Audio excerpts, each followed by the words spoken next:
Bueno, pues muchas gracias a todos los asistentes por estar en esta última sesión del Senado de Becarios correspondiente a ese semestre. Y en esta ocasión pues tenemos el gusto de contar con la presencia de Itzel Rosas, que es estudiante de maestría del posgrado, que nos va a hablar acerca de la conjetura de Quillen a través del anillo de Bornstein.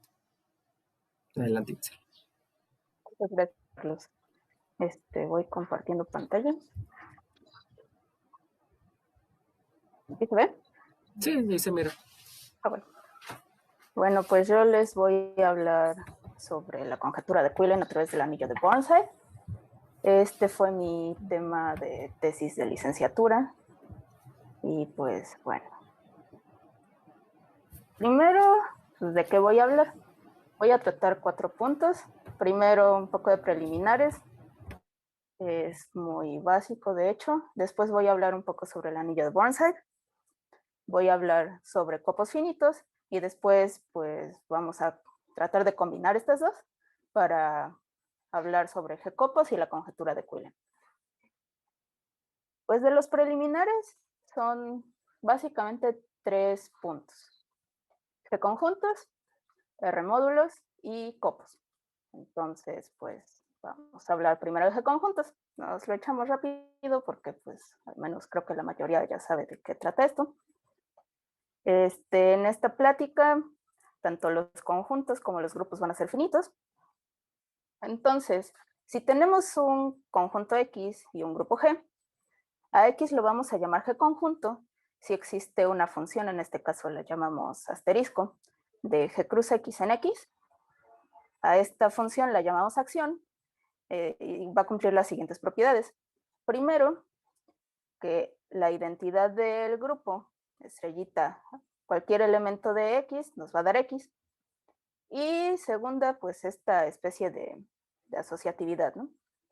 G producto con G y H en el grupo, estrellita X, nos va a dar pues primero H actuando en X y después G actuando en este productito.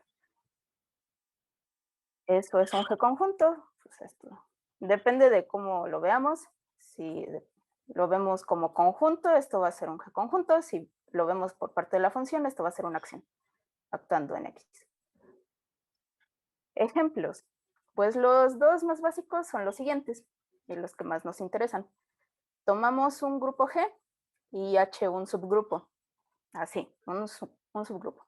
Entonces, G módulo H, que es el conjunto de clases laterales izquierdas, pues esto realmente no es un grupo porque esto no necesariamente es normal. Entonces, pues es un conjunto. Lo vamos a convertir en un G conjunto con esta acción, por traslación, ¿no? Multiplicamos a cada clase lateral por un elemento de G. Nos va a dar esto. El segundo ejemplo, pues tomamos un grupo G y pues el conjunto que vamos a tomar es el mismo grupo. Es decir, G va a actuar sobre sí mismo y la acción va a ser la conjugación. Es decir, pues tomamos un elemento G, un elemento H y hacemos actuar G en H por conjugación. Nos va a dar el conjugado de H. Ahora, pues si tenemos un G conjunto X, vamos a tener la siguiente relación de equivalencia en X. Vamos a decir que X y Y, dos elementos en X, están relacionados si solo si existe un elemento en G, tal que uno se escribe como pues, este productito, ¿no? Del G con el otro elemento. Esta es una relación de equivalencia y pues esto nos da como resultado clases de equivalencia a las cuales vamos a llamar órbitas de G, de X en G, y las vamos a denotar por esto, O sub G de X. Se puede notar que estas órbitas pues son subconjuntos de nuestro G conjunto y además estas son ajenas y la unión de todas ellas nos da todo X. Ahora, ya tenemos nuestros objetos. Ahora, ¿cómo se relacionan entre ellos? Vamos a tomar dos G conjuntos, X y Y, cada uno con sus acciones correspondientes. Y pues vamos a decir que una función f de X en Y es un morfismo de G conjuntos si nos respeta la acción. Es decir, que f de g actuando en x nos va a dar g actuando en f de x a través de la acción de y. Y bueno, si esta función, aparte de ser morfismo, es biyectiva, vamos a tener un isomorfismo de g conjuntos. Entonces, con esto vamos a decir que x y y son isomorfos como g conjuntos, si esto es una biyección, y lo vamos a denotar así.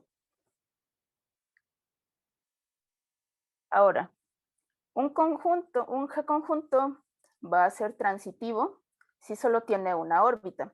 Es decir, que para cualesquiera x y y elementos en nuestro g conjunto, va a existir un elemento en el grupo tal que y va a ser g asterisco x. Y bueno, vamos a definir otras cosas. Tomamos un grupo G, X un G conjunto y un elemento en el G conjunto. Entonces definimos el estabilizador de X en G como los elementos del grupo, tales que nos fijan a nuestro elemento X. Y bueno, este asterisco es la acción de G sobre X. Ahora tenemos un teorema. Vamos a tomar G un grupo, X un G conjunto y un elemento en X, lo llamamos X0. Entonces, si tomamos un elemento en nuestro grupo, el estabilizador de Gx0 va a ser el conjugado del estabilizador por G. Segundo, las órbitas, bueno, la órbita de X0 va a ser isomorfo como G conjunto a G módulo su estabilizador. El tercero es que si tomamos un subgrupo de G, entonces G módulo este subgrupo va a ser transitivo. Esto nos va a interesar después. Y 4, si tomamos si nuestro G conjunto es transitivo, entonces va a ser isomorfo como G conjunto a algún transitivo de este estilo. Que de hecho, pues este H va a ser el estabilizador de algún elemento de X.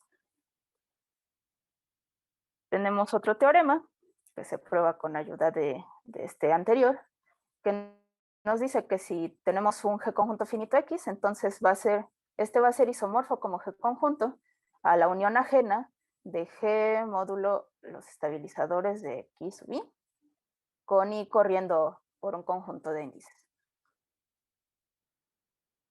Ahora, si tomamos a X como el conjunto de subgrupos de G, este va a ser un G conjunto bajo la conjugación. Y pues esta acción de conjugar nos va a definir una relación de equivalencia, que es la siguiente. Si tomamos H y K dos subgrupos de G, estos van a estar relacionados y solo si son conjugados. Y pues las órbitas nos van a dar un conjunto, bueno, vamos a denotar por S sub G entre corchetes a un conjunto de representantes de las órbitas que nos dé esta relación de equivalencia. Y a estas órbitas las vamos a llamar clases de conjugación de subgrupos de G. Y bueno, un lema de cómo se relacionan estos G módulo a algún subgrupo. Tomamos dos subgrupos H y K de G. Entonces, G módulo H y G módulo K van a ser isomorfos como G conjuntos si solo si H y K son conjugados. Esto también va a ser importante después. Bueno, hasta aquí de G conjuntos. Vamos a pasar a los R módulos. Primero, ¿qué cosa es eso? Tomamos un anillo cualquiera y decimos que M es un R módulo izquierdo. Si solo si, pues M con la suma es un grupo abeliano. Y pues vamos a definir una multiplicación de R plus M en M, la cual va a ser asociativa, distributiva respecto de la suma, y pues el 1 del anillo por cualquier elemento de nuestro módulo, bueno, de nuestro conjunto M, va a ser el mismo M. A esto se le va a llamar un R módulo. Este es izquierdo porque la multiplicación de los elementos del anillo va a ser por la izquierda, pero también se puede definir como el producto por la derecha. El ejemplo que más vamos a estar usando va a ser cuando R es los enteros, y a estos Y de hecho estos módulos sobre Z van a ser los grupos abelianos. Ahora, pues ya tenemos los módulos, cómo se relacionan entre ellos. Si tomamos M y M', R módulos izquierdos, y alfa una función entre ellos, vamos a decir que alfa es un morfismo de R módulos izquierdos si básicamente nos separa sumas y nos saca los escalares. Ahora, si tomamos un anillo y una sucesión de morfismos de R módulos izquierdos de este estilo, a una sucesión de este estilo la vamos a llamar exacta si solo si para todo pedacito así. La imagen del morfismo alfa sub i menos 1 es igual al núcleo del morfismo alfa sub i.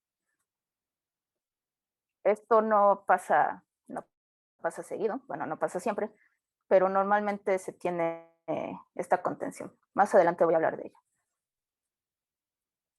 Ahora, también nos interesan un tipo de módulos que se llaman libres, los cuales ahorita voy a definir gracias a este lema.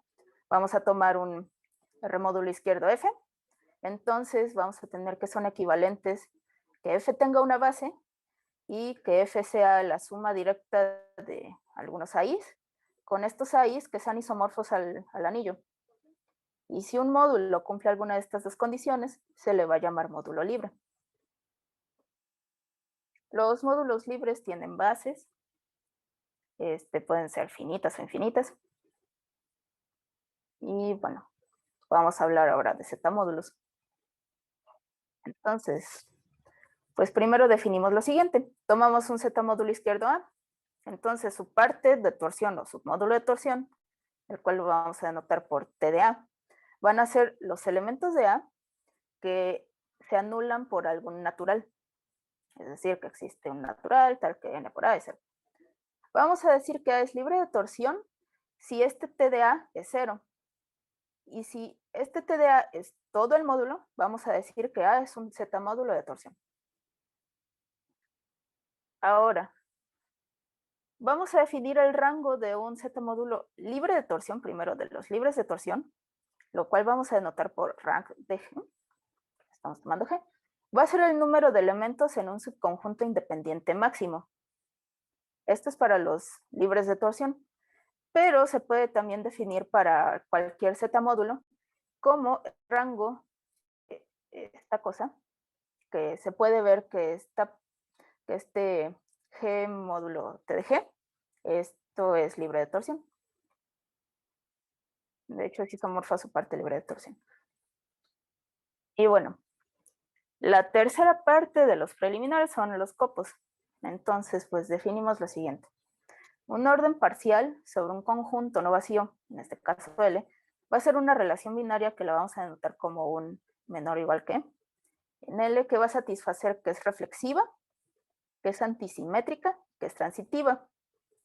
Y al par L, menor o igual que, lo vamos a llamar conjunto parcialmente ordenado o para los cuates copo. El ejemplo que más vamos a estar usando es el siguiente. Tomamos un grupo finito G, entonces el conjunto de los subgrupos de G, el cual vamos a anotar por S de G, va a ser un copo con la inclusión. Y bueno, ¿cómo se relacionan los copos entre ellos? Si tomamos A y B copos, cada uno con su orden parcial, y una función de ellos, vamos a decir que F es un morfismo de orden si para cualesquiera elementos de A que estén relacionados entre sí, nuestra función va a respetar ese orden. Claro, en el copo B. Y vamos a decir que F es un morfismo. Si F es biyectiva, y aparte de que F sea morfismo de orden, su inverso también lo es. Y bueno, voy a hablar un poco de G-copos, porque esto va a ser bastante útil en el desarrollo del trabajo. Tomamos un grupo finito G y X un copo finito que además va a ser un G conjunto. Entonces vamos a decir que X es un G copo si para todo elemento del grupo y para cualesquiera X y Y elementos del copo que estén relacionados, si G actúa en ellos, pues se va a seguir conservando esta relación de orden. Ahora, ¿cómo se relacionan estos G-copos? Si tomamos dos G-copos X y Y y una función entre ellos, vamos a decir que F es un morfismo de G-copos. Si F es un morfismo de orden y además es un morfismo de G-conjuntos. Claro, debe ser compatible con el orden que ya tienen X y Y. Y de igual forma vamos a decir que F es un isomorfismo de G-copos si F es isomorfismo de orden e isomorfismo de G-conjuntos. Ahora sí, hasta aquí los preliminares. Voy a empezar a hablar un poco sobre el anillo de Burnside. Primero debo hablar de la marca, que es esto. Pues, tenemos dos definiciones. Tomamos un grupo G, un subgrupo H de este grupo y un G conjunto finito. Entonces vamos a definir y denotar al conjunto de puntos fijos de X bajo la acción del subgrupo. Lo vamos a anotar como X a la H y van a ser los elementos del G conjunto, tales que bajo la acción de H quedan fijos. Esto pues, va a ocurrir para cualquier elemento de H. Y la marca de H en X, o la marca H'ésima de X, va a ser la cardinalidad de este conjunto. Y la vamos a denotar como phi sub H de X. Esta marca tiene propiedades que nos las da el siguiente teorema. Vamos a tomar otra vez un grupo, H y K subgrupos de G y X y Y G conjuntos finitos. Entonces, si tomamos la unión ajena de X y Y y le sacamos su marca, esto va a ser la marca de X más la marca de Y. Si tomamos el producto cartesiano de X con Y y le sacamos la marca, va a ser el producto de las marcas de X y Y. Y si tenemos que H y K son conjugados, entonces para todo conjunto finito, vamos a tener que la marca de X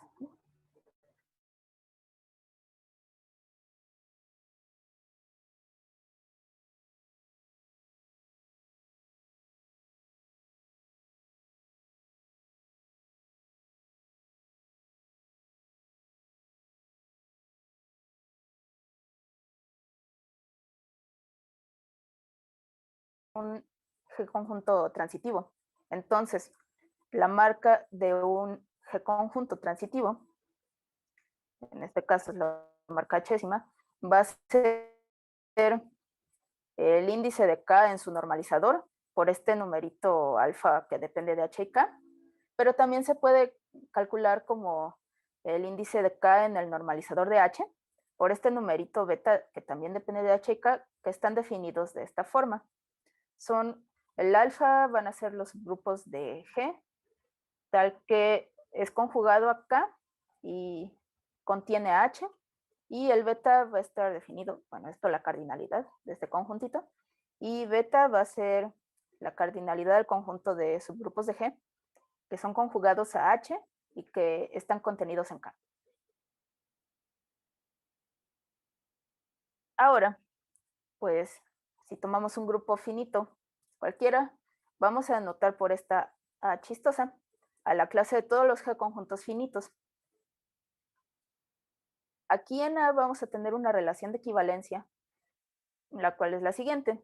Tomamos X y Y. Disculpen eso, está pasando aquí. Vamos a tomar X y Y, dos elementos en A, y vamos a decir que están relacionados y solo si son isomorfos como G conjuntos. Y bueno, vamos a anotar como X entre corchetes a la clase de a su clase de equivalencia, que la vamos a llamar la clase de G isomorfismo de X. Con esto vamos a definir este B más de G, que va a ser el conjunto de todas estas clases de equivalencia. ¿Qué pasa con este B más de G? Pues este B más de G con la suma y el producto que vamos a definir va a ser un semianillo conmutativo con unidad. La suma de dos clases va a estar definida como la clase de la unión ajena de los de X y Y el producto de las clases va a ser la clase del producto cartesiano de X y Y. Y bueno, en este B más de G vamos a tener una ley de cancelación. Es decir, si tomamos X, Y, Z en B más de G, tales que X más Y es igual a Z más Y, entonces vamos a tener que X es igual a Z. Y como que esto nos recuerda un poquito a cómo se construyen los enteros, ¿no? Entonces, pues el anillo de Burnside, B de G, va a ser el anillo de Grothendieck de nuestro B más de G. Es decir, se va a construir como los enteros a partir de los naturales. Y pues además tenemos que el B de G, con G, un grupo finito, va a ser libre como grupo abeliano y va a estar generado por los elementos de esta forma, G módulo H, donde H va a recorrer los elementos de nuestras clases de equivalencia, ¿no? Entonces, vamos a tener que el B de G, ya de Burnside, va a ser esta suma directa de estos, pues estos van a ser nuestros básicos con coeficientes en los enteros. Y los H van a estar recorriendo nuestras clases. Ok, entonces tenemos el siguiente lema. Vamos a tomar phi de B más de G en el producto de zetas, tantas veces como elementos haya en nuestro S sub G, y va a estar dado como sigue. Tomamos un X en B más de G, le aplicamos phi y nos va a dar la marca, un vector de las marcas. En cada entradita va a estar la marca H encima de X, donde pues cada H va a estar en nuestro S sub G.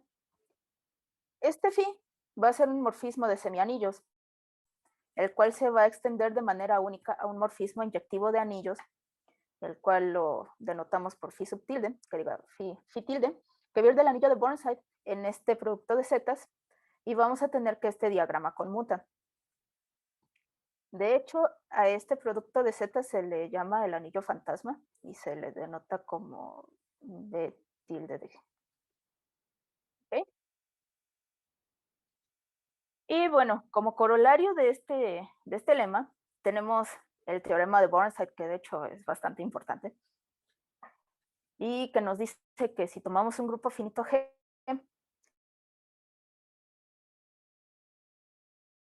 y X y Y elementos van iguales, sí, solo sí, sus marcas son iguales para todo elemento en nuestro S sub G. Y bueno, hasta aquí voy a hablar del anillo de Burnside. Voy a pasarme con copos finitos. Y bueno, tomamos un copo, como ya habíamos definido los copos, finito. Entonces, vamos a definir el conjunto de cadenas de elementos de Y de longitud n más 1 de la siguiente forma. Pues van a ser cadenitas, ¿no? Van a ser cadenitas donde cada Y va a ser menor estricto que el Y más 1. Con los Y's en Y. Lo vamos a denotar como S sub n de Y. Y con esto vamos a poder definir la característica de Euler de Y, la cual vamos a denotar por G de Y, que va a ser la suma desde 0 hasta infinito, de menos 1 a la n, por la cardinalidad de nuestro S sub n de Y. Aquí quiero mencionar algo. Esta característica de Euler se va a poder ver como, si tomamos el copo, si lo dibujamos, y dibujamos la relación entre los elementos, la característica de Euler la vamos a poder calcular como puntos menos rayas, más triangulitos, menos tetraedros y así sucesivamente. Bueno, esta suma va a ser finita porque nuestro copo va a ser finito. Bueno, ¿cómo podemos ver esto? Pues con un ejemplito. Tomamos un copo X, esta va a ser la representación de nuestro copo, y noten que tenemos puntitos, tenemos rayitas, pero ya no tenemos ni triángulos ni cosas sucesivas. Entonces, tenemos 5 puntitos y tenemos 6 rayitas. Entonces, nuestra característica de Euler la vamos a calcular así: 5 puntitos menos 6 rayitas, entonces menos 1. Y esta va a ser la característica de Euler de nuestro copo, de este copo. ¿Ok? Y bueno, pasamos a lo divertido. Primero un poco de notación. Tomamos X y Y, dos copos, cada uno con sus órdenes parciales, y tomamos F y G, morfismos de orden entre ellos dos, y vamos a denotar de esta forma, que F es menor o igual que G. Si la imagen, bueno, si F de X es menor o igual que G de X, claro, bajo el orden de Y, para cualquier elemento de X. Y bueno, si tomamos F y G, morfismos de orden entre X y Y, vamos a decir que son comparables si F es menor o igual que G o G es menor o igual que F. ¿Ok?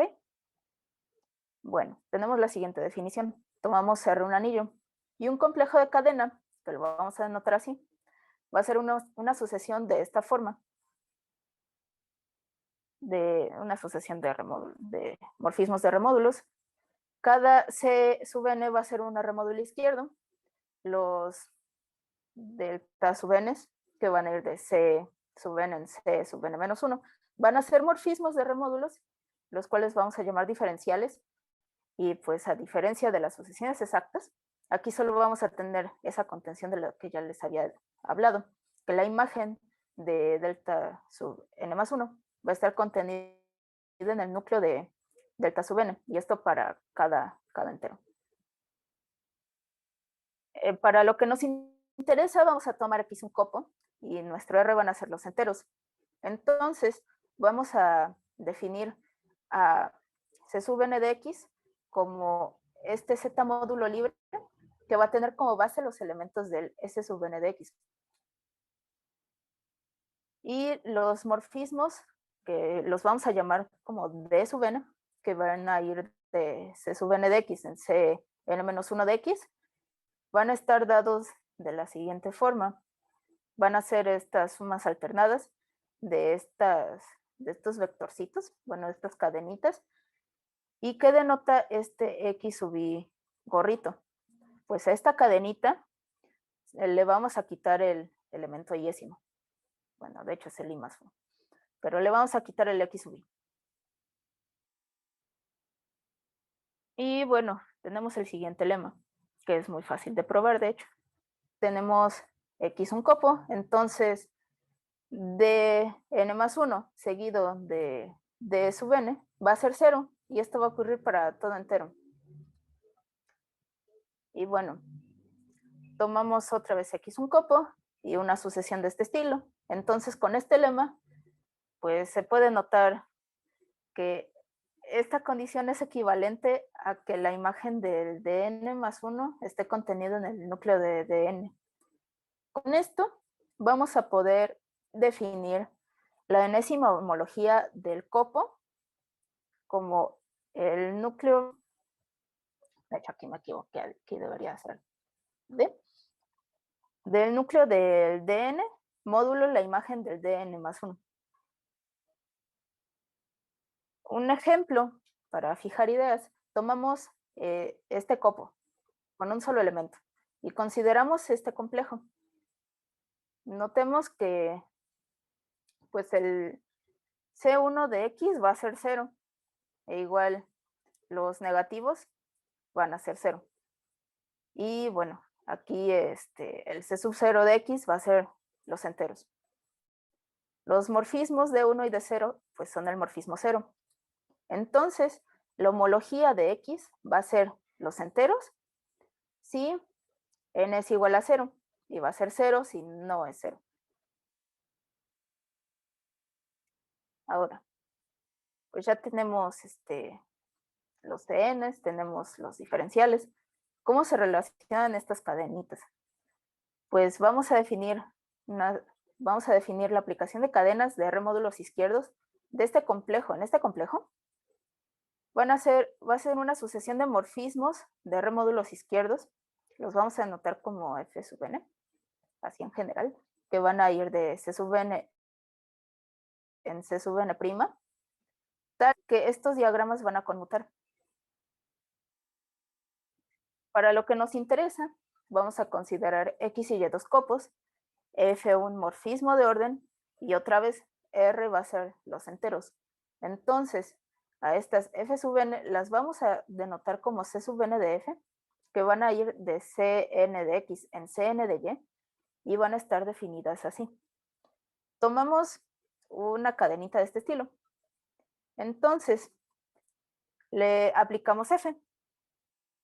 Y si estas imágenes siguen nuestro orden estricto, pues la imagen de, bueno, Cn de f de la cadenita va a ser esta otra cadenita.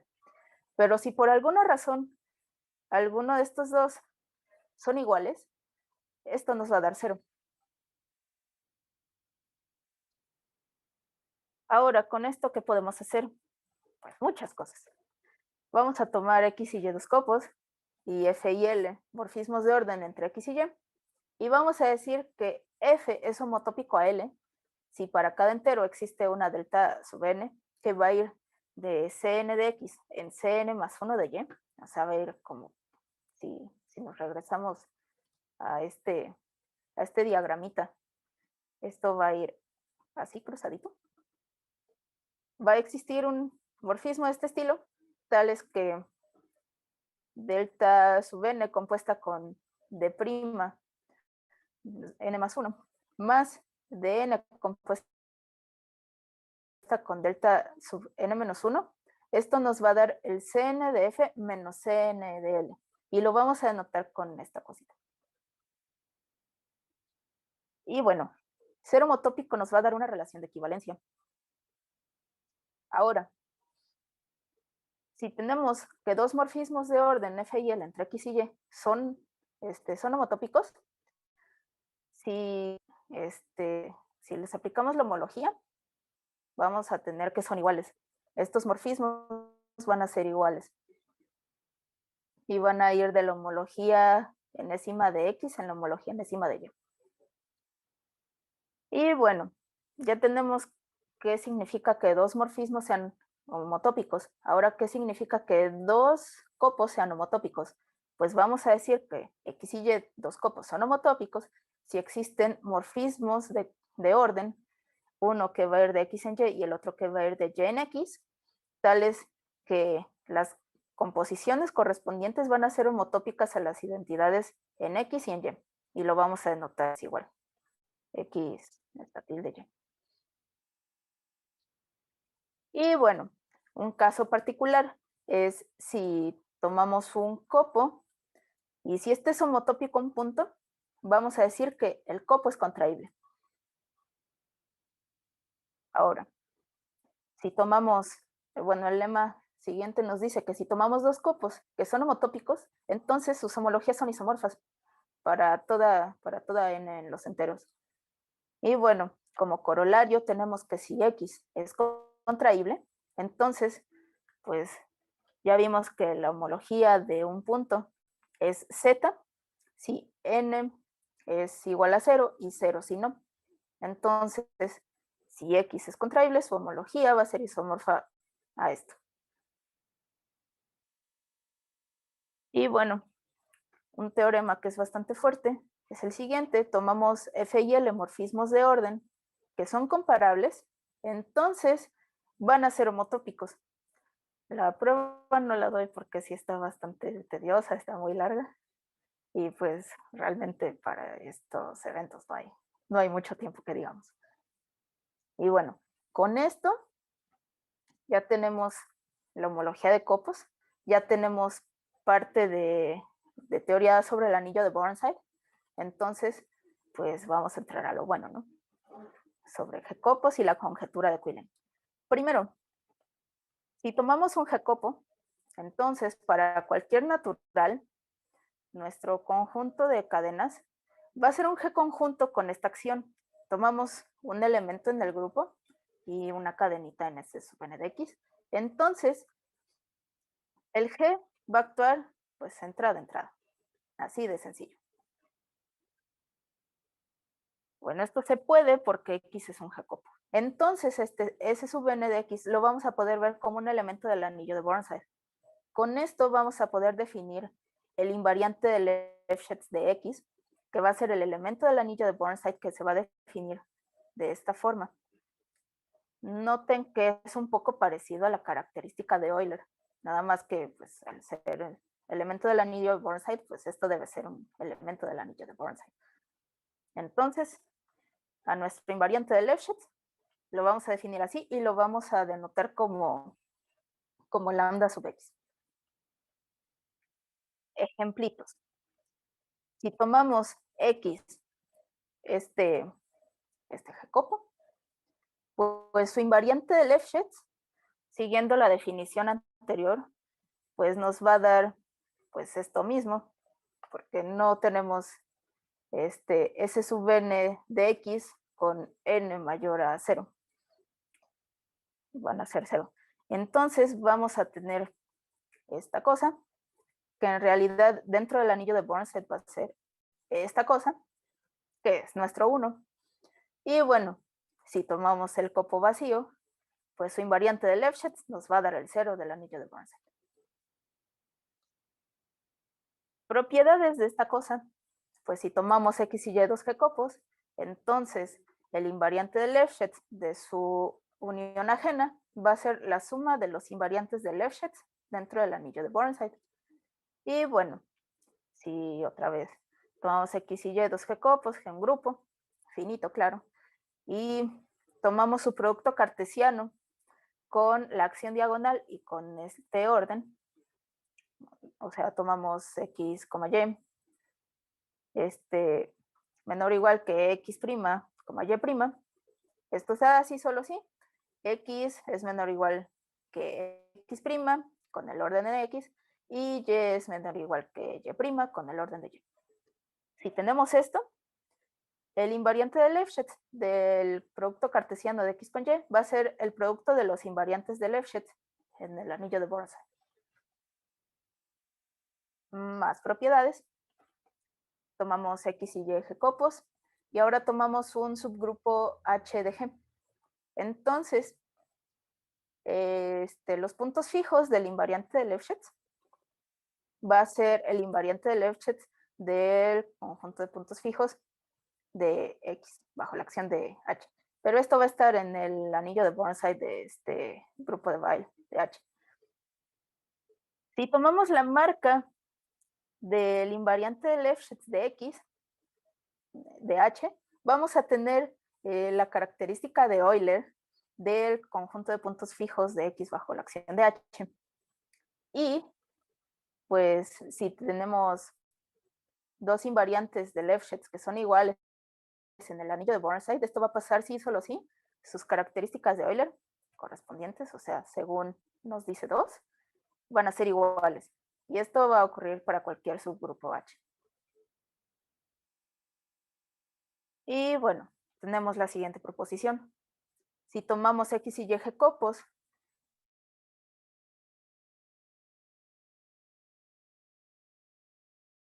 las composiciones, estas de F y L, correspondientes son comparables con las identidades en X y en Y, entonces los invariantes de Lefschetz de X y Y van a ser iguales en el anillo de Burnside.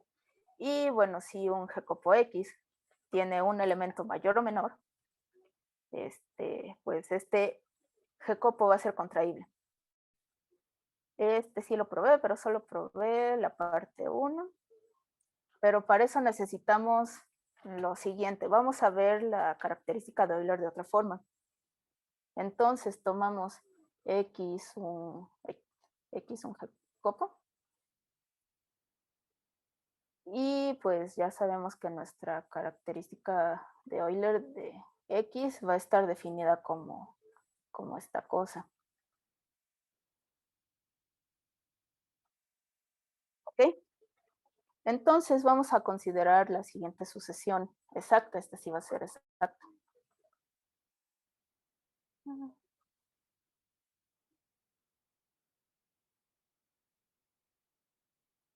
Consideramos esta sucesión exacta.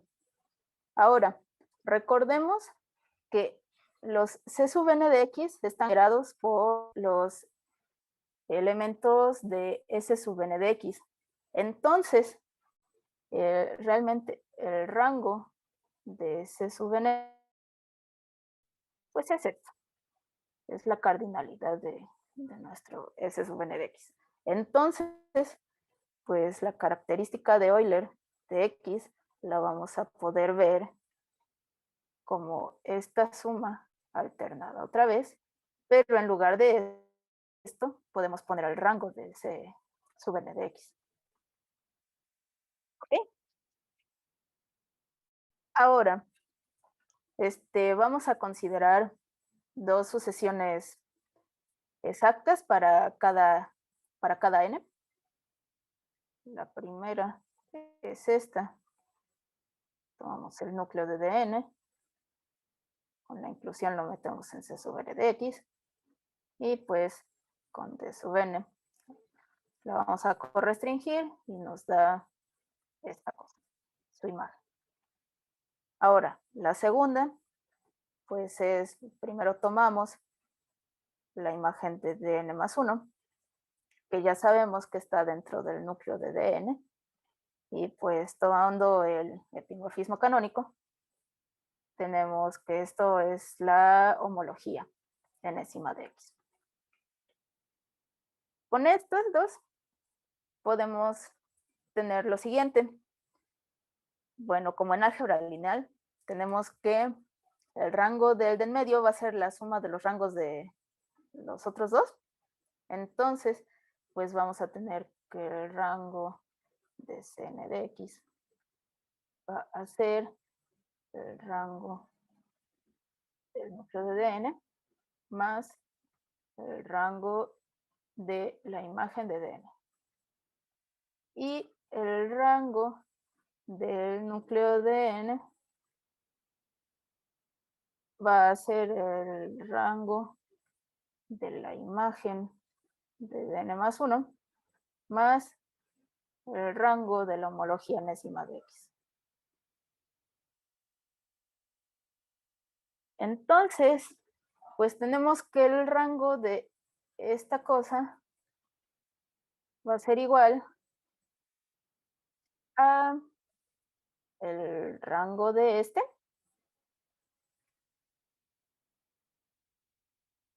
más el rango de estos dos. Y aquí metemos sumas alternadas. Y aquí igual no me va a caber. Y un menos 1 a la n de todo esto. ¿Ay? Todo esto. Pues con estas sumas alternadas vamos a tener que estos dos se nos van a eliminar. Entonces, pues realmente vamos a tener esta suma del rango de HM de X.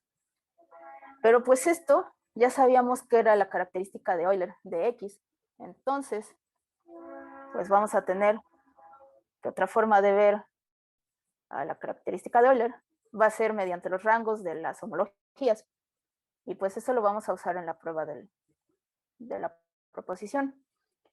Entonces vamos a tener que, basta con demostrar por un teorema anterior, que para todo subgrupo vamos a tener que estas, bueno, basta ver que estas características de Euler son iguales. Entonces, si tomamos F y L morfismos de G-copos, uno que va de X en Y y otro de Y en X, entonces, si los restringimos a el F a X a la H, vamos a tener que el morfismo va a ir de este conjunto de puntos fijos en este conjunto de puntos fijos. Y simétricamente, L sub H se va a definir como esta restricción de L a los puntos fijos de Y. Entonces, pues vamos a tener que las composiciones son comparables. Las composiciones correspondientes van a ser comparables con las identidades de cada uno de nuestros conjuntos de puntos fijos. Entonces, por el último teorema que probamos en la parte de copos finitos, pues vamos a tener que estas cosas van a ser homotópicas. Entonces, si le sacamos la homología a estas cosas, vamos a tener que la homología enésima de esta composición va a ser la homología enésima de la identidad, que pues es la identidad de esta homología, y análogamente con esta cosa. Entonces, pues, ¿qué nos dice esto? Que estas composiciones de homologías van a ser estas identidades, pero esto nos dice que los morfismos son invertibles. Entonces, pues vamos a tener que las homologías del conjunto de puntos fijos de X bajo la acción de H va a ser isomorfa a la homología enésima del conjunto de puntos fijos de Y bajo la acción de H. Entonces, si sacamos rangos, pues vamos a tener que son iguales. Y pues si hacemos otra vez lo de las sumas alternadas, pues vamos a tener que son iguales. Pero ¿esto qué nos dice? Que las características de Euler de estas cosas son iguales. Entonces, pues ya tenemos el 1 del teorema anterior. El 2 realmente se basa en esto. Y bueno, ahora sí. ¿Qué es esto de la conjetura de Quillen? Primero, si tomamos un grupo G y un número primo P tal que divide al orden del grupo, vamos a denotar por S sub P de G al conjunto de P subgrupos de G no triviales. Es decir, esta cosa. Y bueno, este va a ser un G copo con la acción conjugación y el orden pues que nos da la inclusión, ¿no? Es decir, que si tomamos H y K aquí en S sub P de G, este H va a estar por debajo de K, sí, solo sí, sus conjugados pues están igual. El conjugado de H está por debajo del conjugado de K. Esto que nos dice que lo podemos ver como elemento del anillo de Burnside, ¿no? Bueno, ya su invariante de Lefschetz. Pero bueno, la conjetura de Quillen realmente es topológica. Es más de topología algebraica que de álgebra. ¿Y qué nos dice? Pues si tomamos un grupo finito y un primo que divide al orden de G y consideramos S sub P de G, entonces pues van a ser equivalentes. Primero que la realización geométrica de este S sub P de G va a ser contraíble, es decir, que va a ser homotópica, según como se define en topología algebraica, va a ser homotópica en punto. Y dos, que existe un P subgrupo normal no trivial de G. Oye, padre, ¿no? Pero, ¿qué hacemos con todo lo que vimos anteriormente? Pues vamos a dar este teorema. Vamos a decir que vamos a tomar un grupo G, igual finito, y vamos a ver que el invariante de Lefschetz de S sub P de G es la unidad en el anillo de Burnside si solo si existe un P subgrupo de G normal no trivial. Y pues esto sí lo vamos a mostrar. Entonces, primero vamos a suponer esto, que el invariante de Lefschetz de esta cosa es la unidad en el anillo de Burnside. Entonces, para todo subgrupo H de G se va a cumplir que su marca, H décima, es 1. En particular, pues como tenemos esto, bueno, en particular se va a cumplir para G, para todo el grupo. Entonces, pues como esto es igual a la unidad, pues es esto, y esto es 1. Es decir, que la característica de Euler del conjunto de puntos fijos de esta cosa bajo la acción de G es 1. Y pues realmente este conjunto de puntos fijos es distinto del vacío, porque si no, esto sería 0. Entonces, pues, ¿qué nos dice esto? Que va a existir al menos un elemento aquí, el cual vamos a llamar P. Pero esto que nos dice que para todo elemento en el grupo, este conjugado va a ser igual a P. Es decir, que tenemos un P subgrupo de G normal que no es trivial. Ahora, el regreso. Supongamos que P es un P subgrupo normal no trivial de ejemplo. Y vamos a considerar este subconjunto de S sub P de G, el cual vamos a denotar como este intervalito, que va a constar de los subgrupos de G, de hecho son los P subgrupos de G, que van a tener siempre contenido a P. Y pues se puede notar que este es un G-copo, porque si tomamos a alguien aquí, entonces pues va a tener por debajo a P. Y luego conjugando, pues se va a mantener el orden. Y ahora tomamos pues la inclusión de este intervalito en S sub P de G y F pues al revés. Estos van a ser morfismos de G-copos. Bueno, esta es la inclusión y como P es normal, pues F va a estar dado de esta forma. Ahora, pues si hacemos las distintas composiciones, pues primero la inclusión seguida de F nos va a dar, haciendo nuestros calculitos, que es el morfismo identidad de nuestro intervalo este. Entonces, pues esta cosa y esta cosa van a ser iguales. Entonces van a ser comparables. Digo, en particular podemos poner esto, podemos poner esto. Ahora, si hacemos la otra composición, pues primero F igualado en Q, pues nos va a dar PQ. Y pues la inclusión nos va a dar lo mismo. Pero sabemos que esto tiene contenido a Q, que pues esto realmente es la identidad de S sub P de G evaluado en Q. Entonces, pues a tener que esta composición es comparable con este morfismo. Entonces, pues por propiedades que ya habíamos visto del invariante de Lefschetz, vamos a tener que el invariante de Lefschetz de S sub P de G va a ser igual al invariante de Lefschetz de esta cosa. Pero como esta cosa tiene un elemento menor, que realmente es P, pues vamos a tener que esta cosa va a ser igual a la identidad, bueno, a la unidad en el anillo de Burnside. Es decir, que tenemos pues lo que queríamos, ¿no? Este teoremita pues ya nos hizo el trabajo sucio para lo que sigue. Vamos a definir lo siguiente. Tomamos X un G-copo y vamos a decir que este es G contraíble si para cualquier subgrupo de G tenemos que el conjunto de puntos fijos de X bajo la acción de H, esto va a ser contraíble. Pues el teorema, que fue el resultado más fuerte de la tesis, el principal de hecho, pues es el siguiente. Tomamos G un grupo y P un primo tal que divida el orden de G. Entonces van a ser equivalentes. Primero, esta igualdad entre este invariante de Lefschetz y la unidad del anillo de Burnside. Segundo, que existe un P subgrupo de P, un P subgrupo P de G normal no trivial. Y tercero, que S sub P de G es contraíble. Y pues como que esto nos suena a la conjetura de Quillen, ¿no?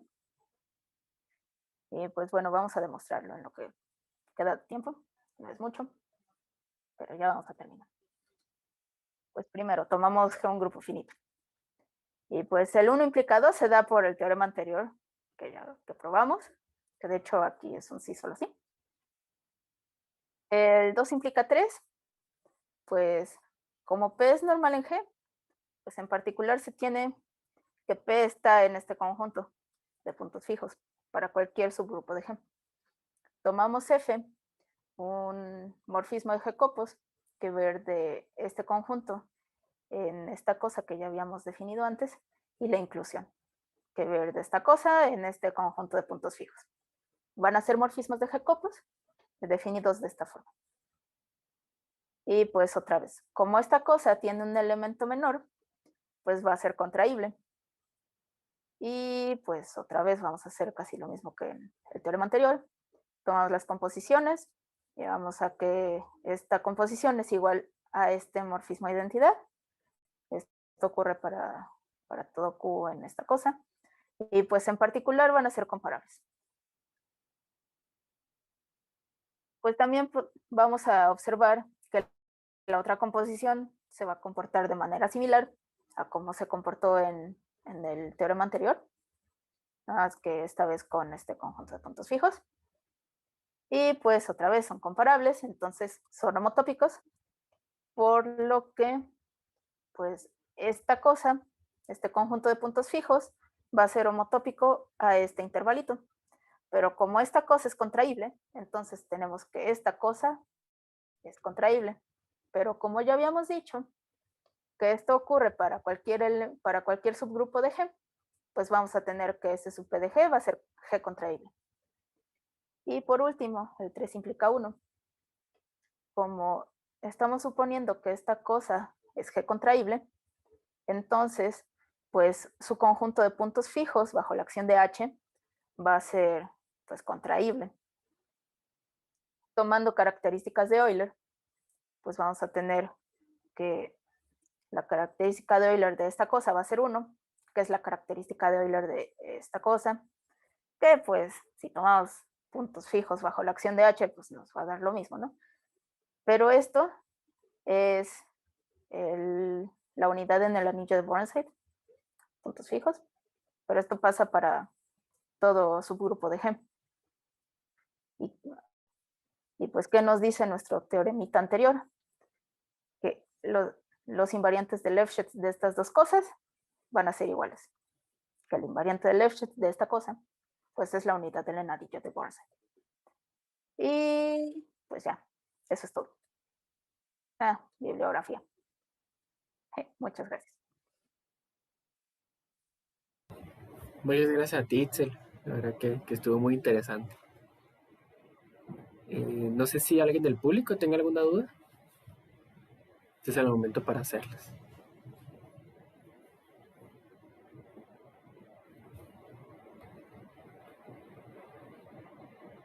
Bueno, en lo que se anima la gente. Yo tengo, tengo algunas. O sea, la primera es, por ejemplo, tú el último que mostraste, o sea, recuerdo que en resumen habías mencionado que es más débil, ¿no? Que la conjetura esta de Quillen. O sea, es más débil en el sentido de que si ya tuvieras que todo tu copo es contraíble, ya fuera G contraíble, ¿o en qué sentido es más débil? Bueno, es que G contraíble y contraíble pues no son equivalentes, ¿no? Ajá. Una sí implica la otra, pero la otra no necesariamente implica la primera. En ese sentido es más débil. Es Que más si débil. tuviéramos... Ajá, sí. Tuviéramos...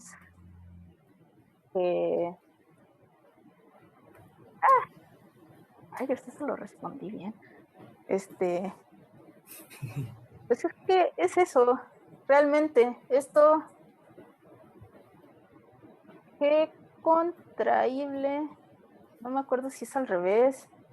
G contraíble implica contraíble o al revés. Pero no necesariamente se da el recíproco. Tomando, en ese sentido es... Perdón, tomando G igual al grupo trivial tienes contractibilidad. Ajá, sí, exacto, eso. Es más general esta G contractibilidad que contractibilidad. Sí, cierto. Sí, porque yo lo dije al revés, ¿no? Pero pues, justo que dice Benjamín, ¿no? O sea, hay espacios que... O sea, hay X contraíbles que no son G contraíbles, ¿no? Por ejemplo. Y ahí es donde ya está debilitada la hipótesis, ¿no? Que propone Quill. Ok.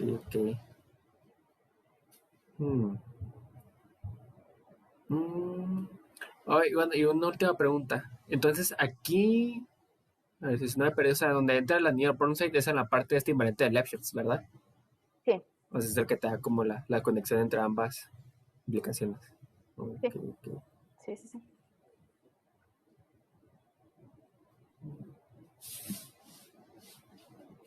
Ok. Bueno, y aparte ya serían todas las preguntas. No sé si alguien más quiere hacer otra.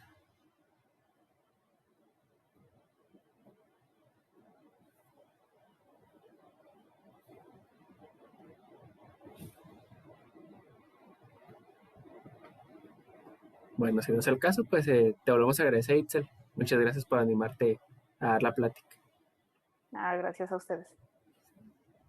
Gracias, Itzel. Estuvieron muy bonitas tus diapositivas. Gracias. Sí, la verdad que sí. Te las demos quedaron bonitas acá. Bueno, antes de pasar a nuestra ronda nuestra ronda habitual de charla, ¿no? Casual, que introducimos ese semestre, pues me gustaría dar un anuncio así rápido. Ya como había comentado, esta es la última charla del semestre. Pero también digamos que la última charla en la que Miguel y yo estamos como coordinadores. Ya a partir del siguiente año, precisamente Itzel y otro estudiante del posgrado que se llama Eric, van a dirigir el seminario, ¿no? Entonces ellos posteriormente se van a comunicar con estudiantes del posgrado, no sé, de aquí la verdad que sea el posgrado, pero bueno, eventualmente pues ellos van a comunicar con esos estudiantes y van a, pues digamos, dialogar, ¿no? O sea, que cómo fue ese seminario, qué les pareció y pues van a proponer fechas, ¿no? Para el siguiente.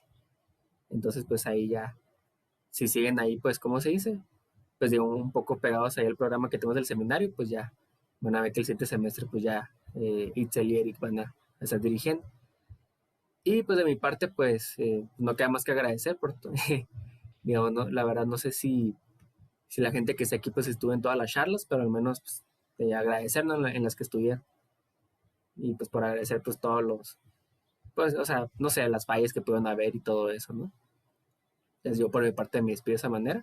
Y pues le deseo lo mejor a Itzel y a Eric, ¿no? En el siguiente año que les toca coordinar. Muchas gracias.